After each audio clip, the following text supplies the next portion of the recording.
Hola, muy buenas tardes. Qué bueno que están aquí. Les agradezco a nombre de la Feria Internacional del Libro, del Salón del Cómic, de la Feria Internacional del Libro y de Editorial Océano. Tenemos hoy el privilegio de recibir por primera vez en México y en Latinoamérica a Styve con su libro Bobo. Vamos a platicar en inglés. Hay traducción simultánea. Solo necesitan dejar una identificación para que les puedan prestar los audífonos. De manera que presento rápidamente. Jens nació en Noruega en 1972. Es diseñador gráfico y novelista publicado. Desde hace varios años que ha trabajado su tira de Bobo, Dons en inglés, y que se ha traducido a varios idiomas, que además tiene una gran presencia en el internet, y ahora por primera vez se traduce al español en esta edición. Entonces vamos a platicar con él acerca de su quehacer. Welcome to Mexico, Jens. Thank you, thank you. It's a long way from Norway. It's a 14-hour flight. Yeah. So tell us about Dons. You've been doing the strip for how long now? I think it's 7 years. 7 years. Yeah, something like that. 6-7 years. Yeah. So it's 7 books. No, 6 books in Norway. 6 books. Yeah. A book a year. Yeah. Okay. So this is the first one. You told me it's a selection from the first book for this very first Spanish edition. I think it's almost every strip, yeah. Okay. Maybe a few of them cut out because here it's launched more as a children's comic, and I actually agree. I think it is for everyone, but maybe they had to skip 1 or 2 strips that were not child-friendly. So why? Why were they? Now maybe because in Norway it's more marketed as a strip for adults, but. After these years working on it, I realize more and more myself that it's for everyone. So I don't, yeah. For all the people that haven't read your work yet, how would you describe in a pitch, in an elevator pitch, the strip? What is the strip about? Would you make an elevator pitch? Is it possible? Yeah, no, I would never do that. And that's a privilege of having this job. I don't have to sell or pitch or not in any elevator, but tell us about the strip. It came kind of organically out of autobiographic comics that I was just doodling in my sketchbook, and I suddenly heard that there would be a strip competition in a big newspaper in Norway, and I collected some of these pages and sent them in, and I won this competition, and the prize was to be published daily for 4 months. So then I was a strip artist, and those 4 months were expanded to several years. So it keeps going. It kept going, yeah. Okay. And also got more newspapers, so now it's in 35 newspapers or something. So basically, it's a humor strip about this father, this loosely autobiographic character, with his son and the dog, Brego. Yeah, those are the 3 main characters who are also on the cover of the Mexican book. You've told on several occasions that the humor, the strip's humor, is somehow very related to the fact that you live in the most northern city of Norway. Yes, it is. Yeah, this is where I live. So and it's very different from Mexico. Very. Yeah. You were telling us that Mexican winter is warmer than Norwegian summer. It is much warmer, yeah. So this weather here is like a brilliant summer day in Tromsø. We're in the tropics somehow. Yeah. So how does it affect, being in such a northern place, how does it affect to your work and the strip's humor?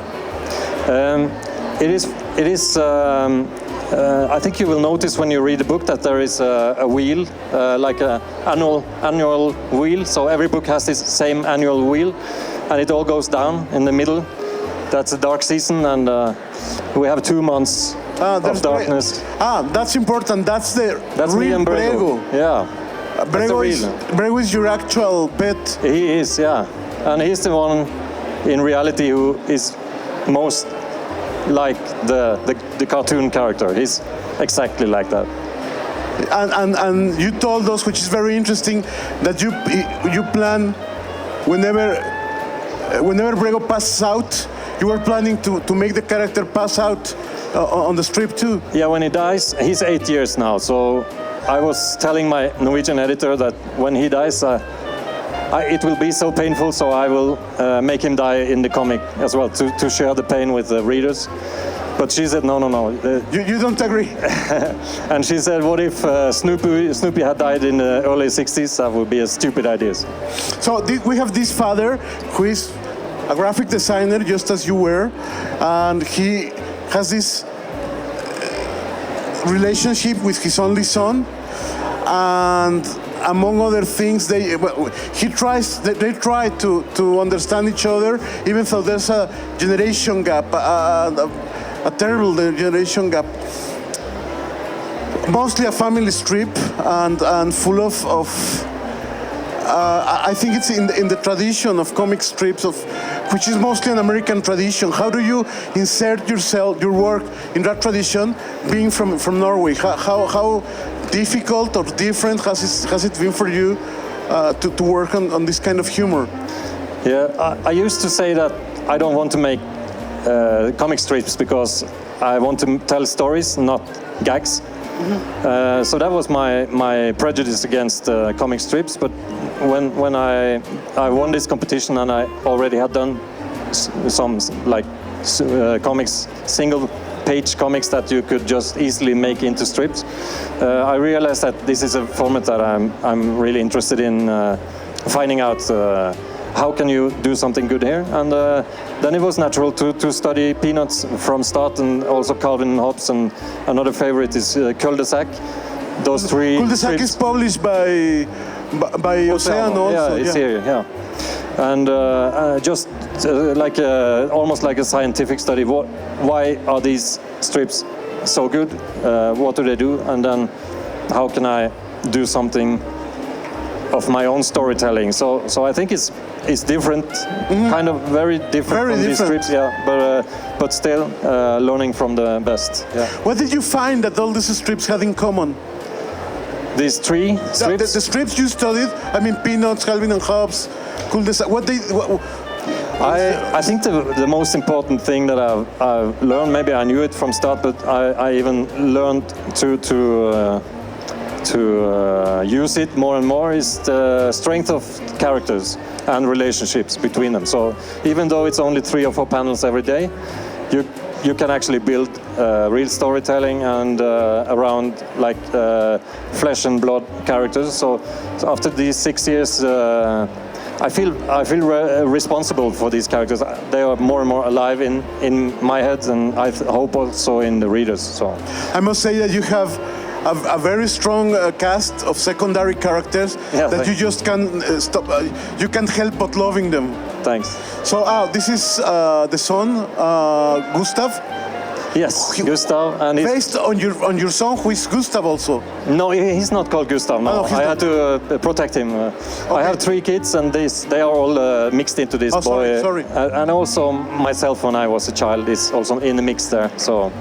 But the son in the family is more and more important, and he's getting all the long storylines now. So maybe he's more and more like the main character now. So for a while, the dog was the main character. So they are swapping. But currently, it's Gustav, the main character. I don't know. There was a reviewer recently who wrote that Gustav is the main character, and I never thought about it that way. But he has a point. So you never planned to be a strip author. Now you are. You were telling me that there is a very strong scene of comic strips in Norway, and yes, actually, yeah. Newspaper strips are still. They're dying everywhere. Everywhere else. It's the last frontier. Is Norway. Yeah. What do they put in the water in Norway that they just keep reading newspapers and comic strips? Well, there was one guy who is an agent, and he built an industry around it. So yeah, so now it's I guess there's 10, 12 people who has this as a 100% job to make everyday newspaper strips. So the strip is published daily in Norway. Yeah, so and in color on Sundays as. Not Sundays. No, it's always color, right? I don't do Sunday strips, no. So I only do 6 every week. So you rest on Sunday. I rest. Yeah. Okay, great. And I'm interested about your creative process. To tell us about your creative process, because I have this question for comic strip authors. I asked this to Trino, who makes a daily strip, and I once asked him, "Do you dream gags? Do you dream the strips? Because your head is so strip oriented." Yeah, some strips that I made are 100% something I dreamt. So I can dream a script if I'm lucky. I think in the beginning, the writing was very much like ideas like coming to me, like what you're waiting for, what a mythical artist to get inspiration and then do it. So that was for 100 strips, and after that, it's been writing. So it's more like a job now to write. So tell us about your creative process. You have one, or it's very different for each strip? No, I used to sit down and write on Mondays, and I try to write 6 strips. If I'm having a bad day, I have to write also on a Tuesday, and then Wednesday, Thursday for cleaning up and doing the proper sketches, and Friday and sometimes part of the weekend to do the inking, and then on Monday sit down and write again. So that used to be my schedule, but now I'm trying to do a full month. So now to sit and write for 10 days. And I think that's even a better idea, because then you're in the writing mood and you don't have to change tasks all the time. You told me that popular strips in Norway usually publish a Christmas special at the end of the year. Being in a country where press is dying, I would like you to share with the audience about these Christmas specials at the end of the year, and how is the publishing dynamics in Norway that allows you, the authors, to make this? Yeah, it's kind of strange and also really wonderful. It's a tradition in Norway to read comics for Christmas. And that is a tradition that goes, I guess, 60 years back or something, maybe more. So actually people who don't read comics, they buy the Christmas comics. Just the Christmas special? Yeah, maybe that's the one time in the year. Well, if you're not a comic reader, at least you buy the Christmas comics. So that's been brilliant for me, because I do the strip all year, and before Christmas I get to do a longer story. So I write a 20 to 30 page story, and I have the full page, so I can do it more visually. And so I hopefully there will be more books in Mexican, and you will start to get these Christmas stories. That would be lovely to see the Christmas special included in, but they are 20-something pages long. Well, the booklet is around 40 pages, and 20 to 30 pages are a main story. So and the rest of it is comic strips. So. Okay, what about the drawing process? Could you share with us your graphic process? You told me that you started doing them on paper, and now you've gone digital.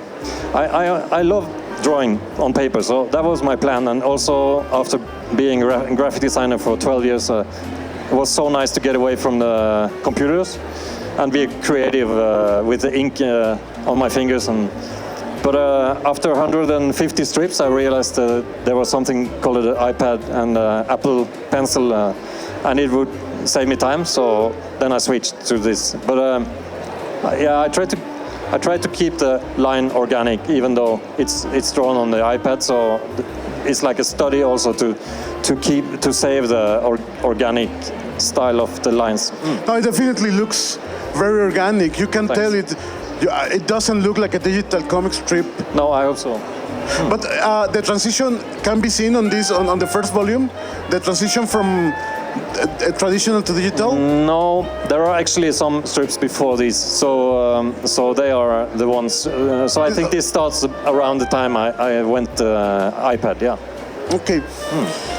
I am very curious about the Norwegian comics scene. Yeah.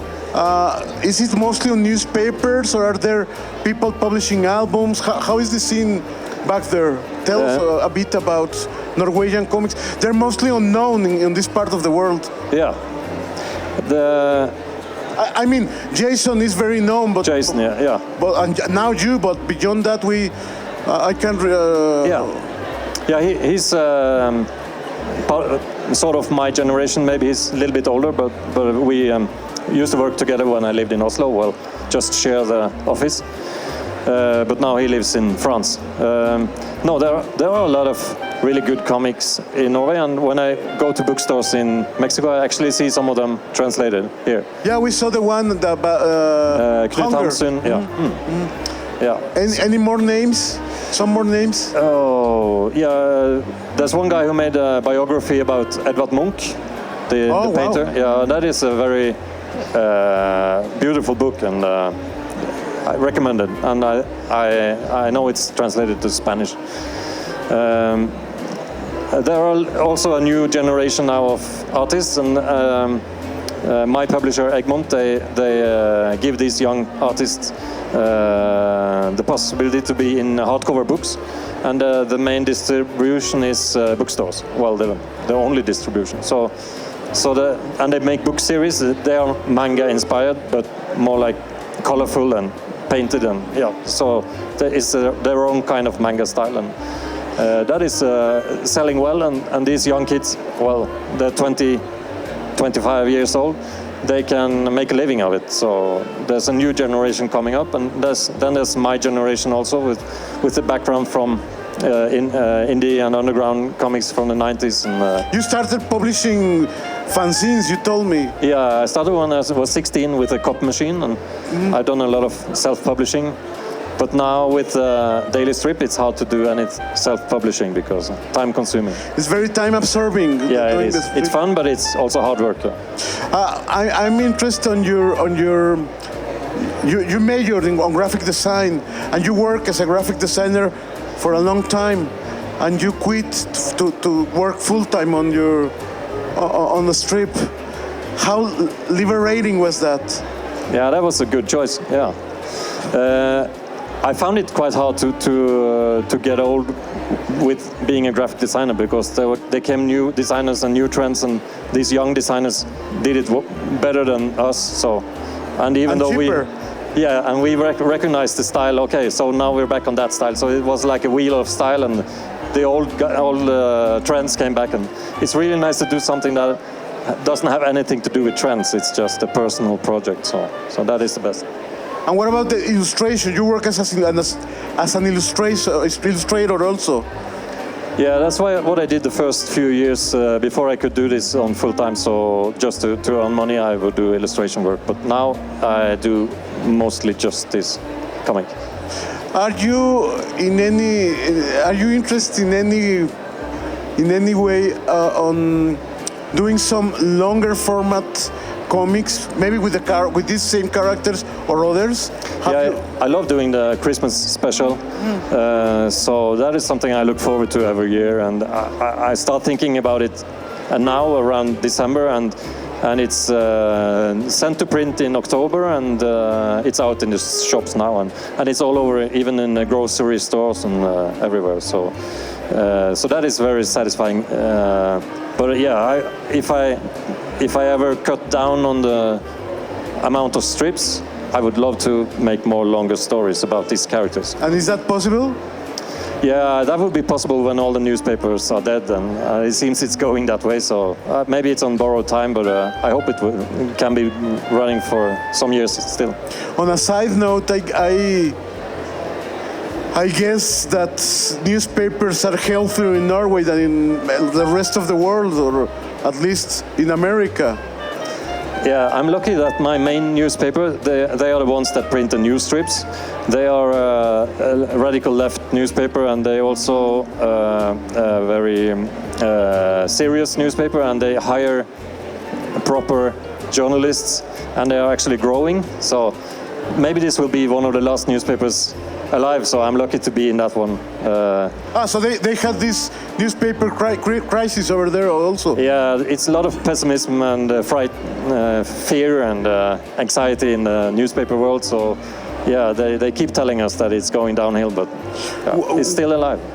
What about magazines? Are there comics magazines, anthologies or monthly anthologies in Norway? Or? Yeah, that's a good thing. We have two. We have maybe 4, 5 anthologies who come every month, and in a month I make like 26 strips. So half of them go in one anthology and half in the other. So then I have these 8 pages in anthologies every month. So that, since I can sell these strips 2 times, it makes it possible to make a living of it. Yeah. Oh, great! All your Mexican colleagues are envious for sure. Yeah, I'm sorry about that.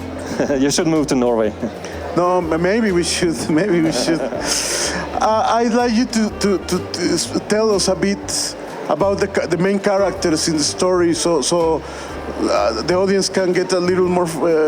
Can get familiar, can know them a little better, and we can start with Brego since he's already here. Yeah, you know, this is a Norse myth about since the sun disappears in Norway, well, at least in the north where I live, it's gone for 2 months, and the myth from the Norse mythology is that Fenris the wolf ate the sun, and here is Brego trying to imitate the Fenris. It's a local joke. Yeah, it's a reference to the Fenris wolf. Now it makes sense. It's very nice. Yeah.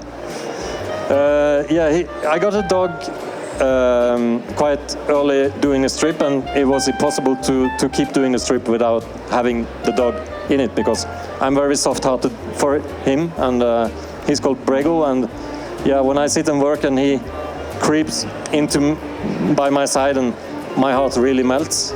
And also when he starts talking to me, it's most of the time he wants to go out, and so he takes me out all the time. Mm-hmm. And in where I live, it's that means hiking in the mountains. So he's a very good hiking companion and a close friend.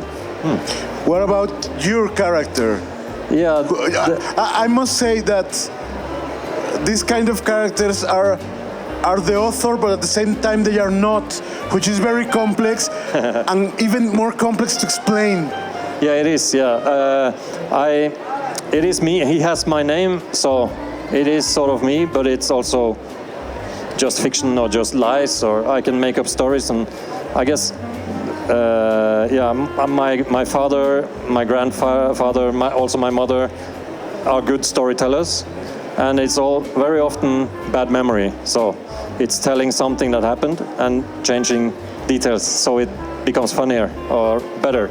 And then, in this storytelling tradition in the family, we all know that it's not true, but if it's funny, then that's more important. So I think that's how it works also with my storytelling. It may not be true, but if it's funny, it's okay. But he's a graphic designer, just as yourself, and he seems to enjoy very little of his work, just as you did. Yeah, exactly. Yeah. Yes, he. I guess that one, our sword of Damocles. Yeah. Yeah, I guess he has his weaknesses, and we all do probably, but those are often the source of humor in the strip. And he has a son that is very clever. I was quite sure from the beginning I didn't want to make a Bart Simpson or like a rascal like Calvin and Hobbes, the boy who does everything he shouldn't do. So because my kids are very nice and they are well behaved and polite, and I think my impression of kids today, I went to school visit yesterday, and there were 450 young 15-year-olds, 16-year-olds, and they were all sitting listening for an hour. So and well behaved. It seems you have the same here. The kids are super nice. So I wanted him to be clever, smart, and nice. Just for a bit, tell us about your visit to the school. How was it? I mean, Yesterday, that was a shock. I had no idea what I was going into, and I just came into a gym hall, and there were 450 students cheering. So I didn't know if they were cheering for me, but they were. So I had to try to entertain them for an hour. I wasn't prepared at all, so that was a shock. But since it went well, I feel good about it. Well, you're about to become an comic star in this country. Yeah, after yesterday, I'm at least on all their Instagram stories. That is nice. All the selfies. I suppose that Mexico to a Norwegian, it's just like Indonesia to Mexicans, a far exotic country. Was it any close to what you expected?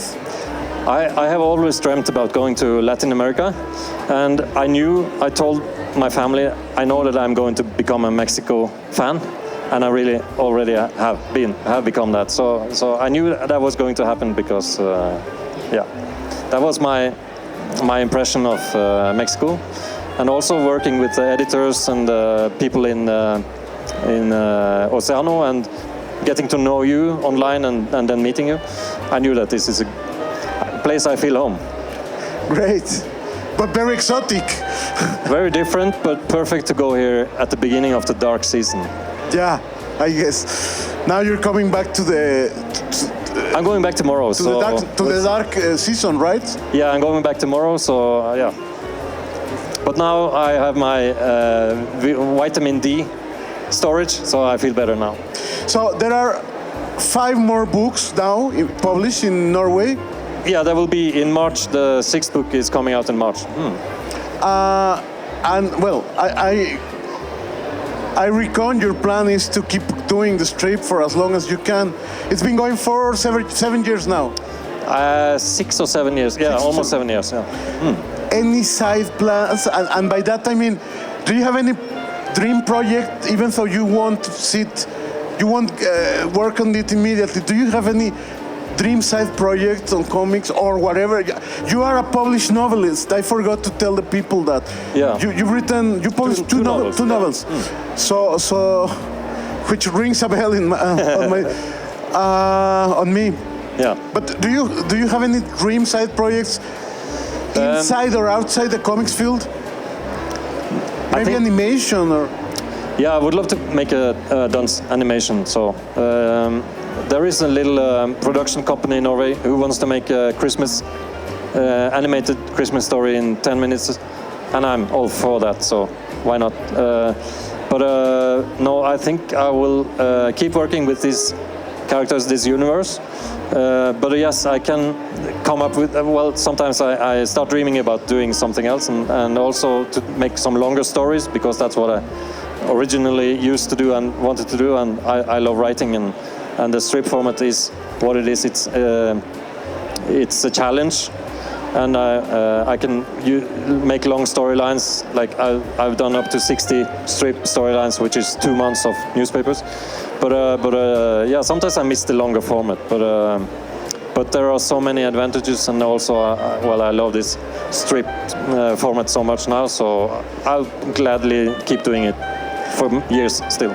Have you ever been tempted to do longer stories with these characters besides the Christmas special? Yeah, my editor challenged me to make a children's book about Brego. Oh, that would be lovely. And I think that is a super idea, yeah. So Tonya, you are a very clever woman. So why not? That would be nice, yeah. And also then I could do more out of the drawing in a bigger format. So we'll see. Would be nice. I don't know, how is time going? We have time. Yeah. If you feel like it, to open the microphone so people can... Nice. I hope there are some... ¿Alguien quisiera preguntarle algo, comentarle algo a Jens on his first time in Latin America? Let's make him welcome by make him a lot of questions. Pueden preguntar en español y yo le traduzco, o en inglés, como estén más cómodos. Adelante. Gracias. Hello, my name is Jonathan. Simple question. You say you love Mexico, and there is a lot of Mexican reference in this place. So, do you think to integrate Mexican character on your new creation, or maybe just a sketch? Well, it is maybe a steal to say that I love Mexico. I've been to Mexico City for a little week, and then I've been here. So I can't say I know Mexico. But what I've experienced, that's been lovely. Yeah, I was actually thinking, I was planning to do an autobiographical story about this journey. But yeah, I've done some sketches and written some stuff, but who knows. But anyway, I think my strip is kind of personal, and whatever happens to me will change me, and I guess it will be ending up in the strip in some way. So I think Mexico has been good for me. So we'll see what happens. Thanks. I was wondering if the Mexican experience would appear on the strip anytime soon. I was wondering that. Yeah, I'm wondering that myself. ¿Alguien más? Acá, Fego. Fego is our fellow cartoonist, and he's been publishing on the New Yorker for decades now. Hello. Yes, congratulations on your work. I have a question. The first time I met a cartoon strip from Norway was Nemi. Oh, okay. And it was made by a woman, right? Yep. Yep. Are there many? Are there other women cartoonists in Norway working? Yeah. Okay. Yeah, this guy who has created this industry in a way. He has been pushing this female artist to do it. So now it's around 50-50. Oh. So we are as many girls as boys, men or women, doing this. So, and I think that's good. That's important to have these voices represented. Yeah, I was going to tell you also, I had a chance to visit Norway, and it's beautiful. You've been there? It's amazing, Oh, yes. nice. And the Monk Museum, and the comic strip you mentioned about Monk it's Yeah, amazing. you've seen that one. Really Yeah. great. Yeah, I have that book, yeah, it's amazing.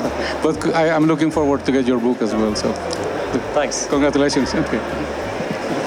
Any woman you would think of, I mean, any name we could have of a woman cartoonist whose work you like? Yes, but they are publishing this a little bit online, but only in Norwegian. I don't know any of them publishing it in No, I mean English. just the name, so we can look her up on. I have to write it because you wouldn't. Yeah, I know. Well, you should Google. If you come to the signing, I will write some names for you. Mexican, Norway, comic book, Mexican. Yeah. Norwegian women comic book artists. Okay. Yeah. ¿Alguna otra pregunta? Acá, por favor.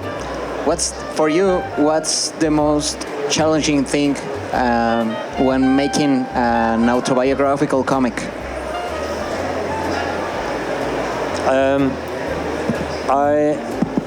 I'm sensing that you think about like Joe Matt, Peep Show, how much do you share, how does that affect your life?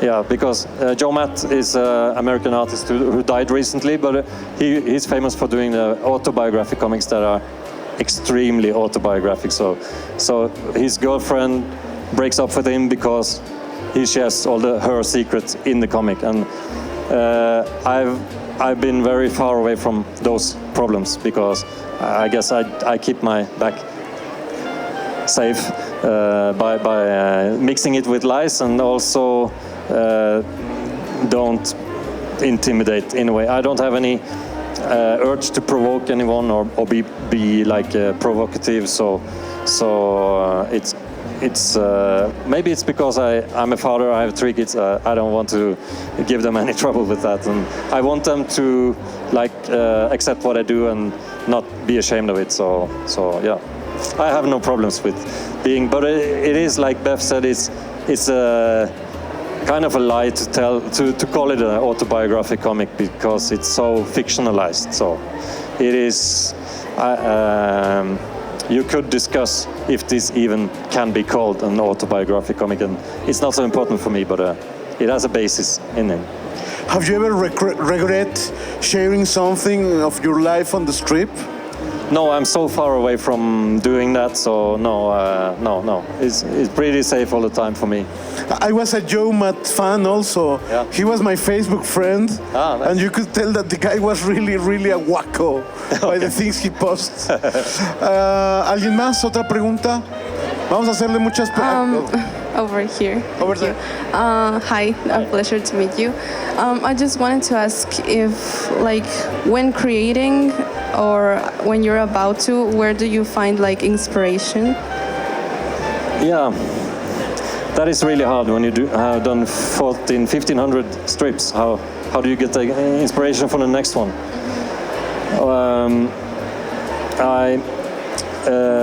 It is writing in a way. As I said earlier, it's in the beginning it was more luck or like magic or something, what you call it, falling into your head, even in a dream or in a good mood or with a good cup of coffee and inspiration. But now it's more, well, today you're going to work 8 hours, so you sit down and you put away the distractions, the digital distractions, and work those 8 hours, and then you will have something after 8 hours, and that will be sketches and maybe some failed attempts, and yeah, so it's much more like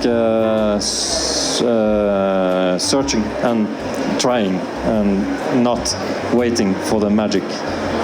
So now it's the writing is the work just as the drawing. Okay, thank you. Thanks. ¿Alguna otra? No seamos rancheros que... First learned to read with the Familia Burrón strip. What? Since in my generation, born in 1960, we learned to read with the Familia Burrón. It was a Mexican comic book. Y me gustaría saber si en tu país, en Noruega, el Ministerio de Educación ha contemplado tener en sus libros de texto tus producciones, lo que tú haces. Para los niños pequeños. Gracias. In Norway you mean? In Noruega? Sí. Yeah. I think comics are important for reading, for the interest of reading among children, and I think the Norwegian government knows this and also supports this. So, but my editor could answer much more about that. But yes, I think the answer is yes. There are systems in Norway to get support for doing comics for young readers, exactly as you say, to encourage them to read and to master reading and enjoy reading. Yeah. My comic, as I said, it's been regarded as a strip for more grown-ups, but it is actually a strip for everyone, and I've never got any funding because of that in the direction of children's reading.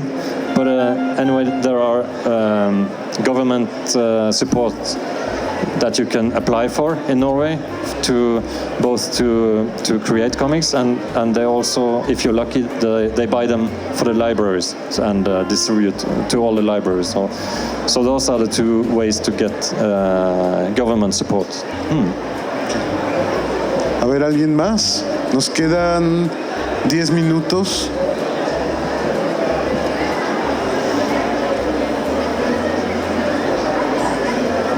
¿Nadie? Fego again. Great. Yes. What were your influences when you started developing your cartoon characters, or did you met other cartoonists in Norway that guide you? Because, for example, in Mexico, we are always learning from our previous teachers, or masters or cartoonists, or.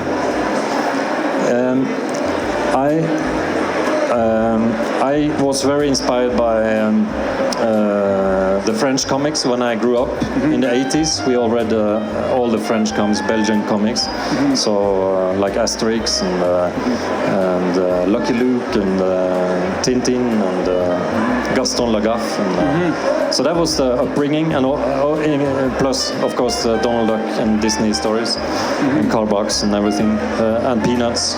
And Calvin and Hobbes.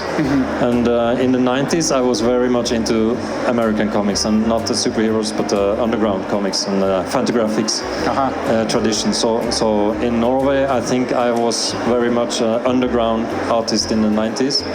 And we even started our own publishing company, and we published our own comics. We were a group of artists who ran the little publishing company.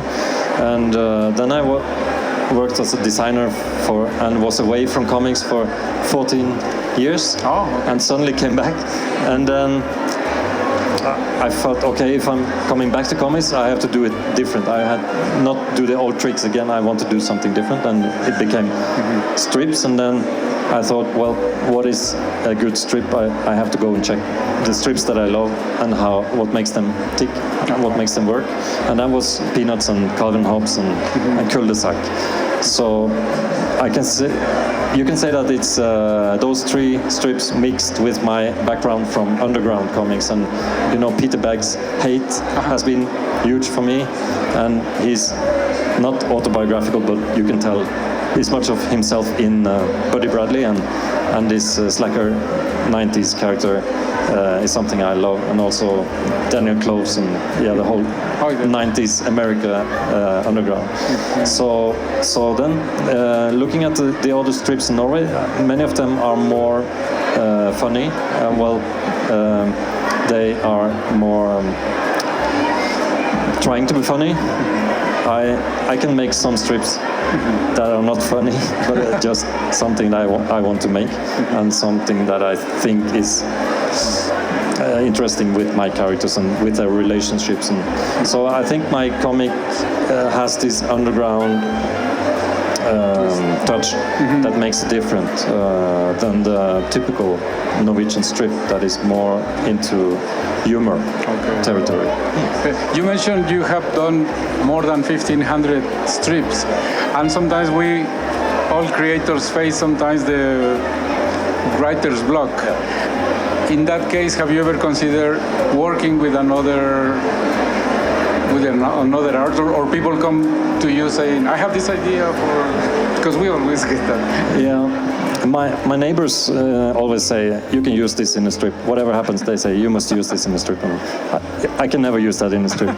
But no, it is very personal, this project. So I don't think I could live with someone else writing it or drawing it. Maybe I could have a guest artist drawing it for fun, but no, it has to be a personal project. But I do get help with colors. Okay. There is a little group of colorists who color them, and I've made them understand how I want it. So I'm very happy with how they do it. So that saves me time to not do the coloring.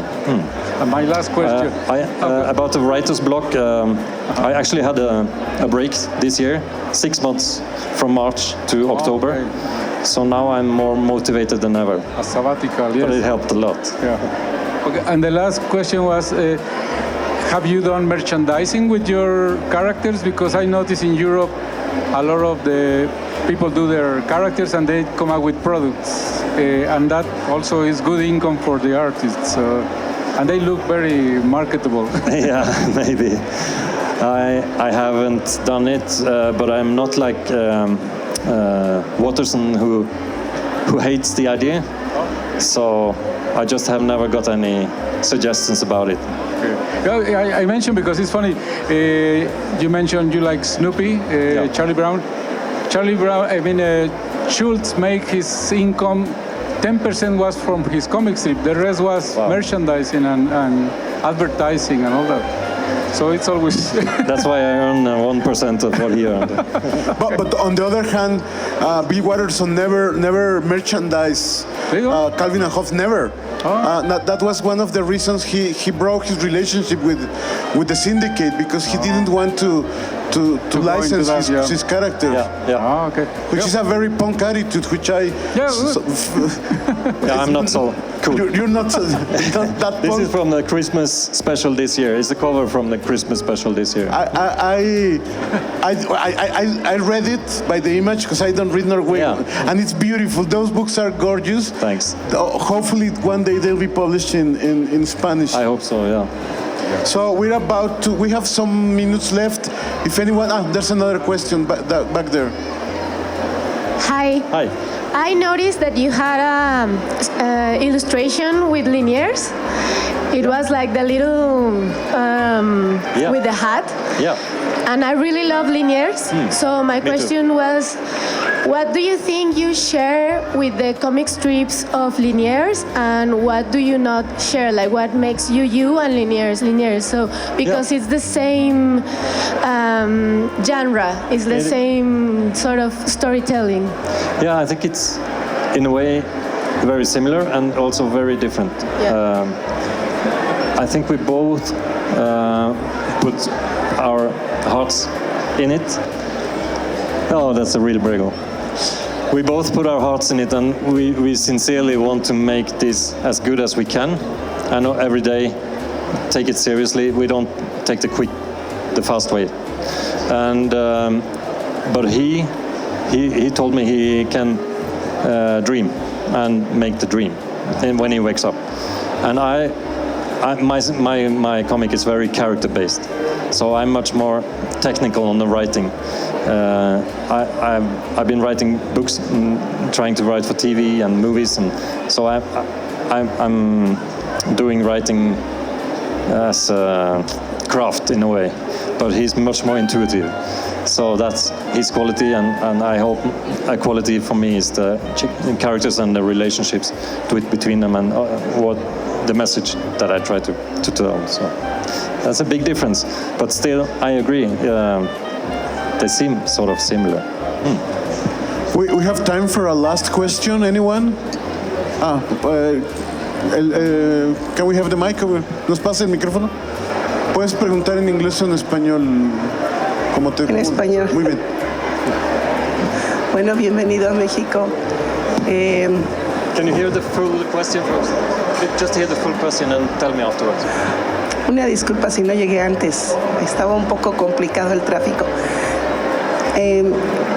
¿Cómo te has sentido tu experiencia de que tu trabajo llegue a otro país de habla hispana? No puedo estar echada a la charla. Este trabajo, por ejemplo, bueno, ¿en qué te inspiraste? Pues?